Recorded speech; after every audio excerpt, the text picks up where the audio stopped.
Hello friends, how are you? আজকে আমরা আবার ফিরে এলাম সায়েন্স এক্সপেরিমেন্ট ক্লাসে।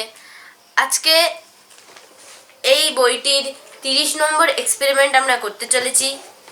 এই এক্সপেরিমেন্টে আমরা দেখাবো যে ডিম কখন জলের মধ্যে ভাসে।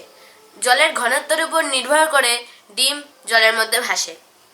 এর জন্য লাগবে দুটো কাচের গ্লাস, জল, লবণ, দুটো ডিম আর একটি চামচ। তাহলে চলো শুরু করা যাক। আমি প্রথমে দুটো গ্লাসে সমান পরিমাণে জল ঢেলে নেব।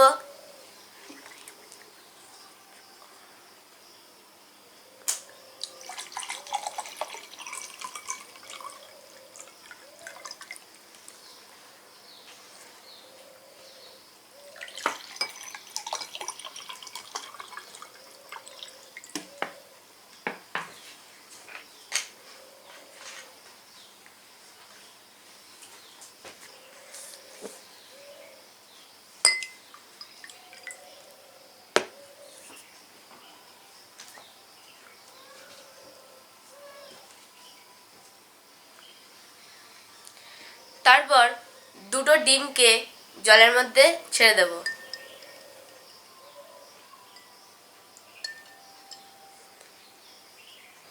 দুটো ডিমই দেখো জলের মধ্যে ডুবে গেল।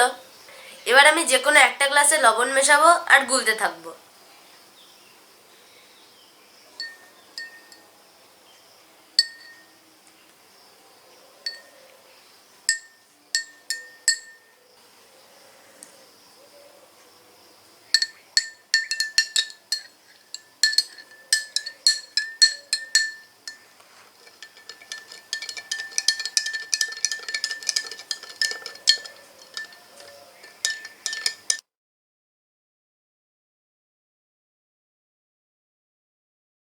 দেখো বন্ধুরা, ডিমটা কেমন জলের মধ্যে উঠে ভাসছে। এর পেছনে সায়েন্টিফিক রিজনটা কি?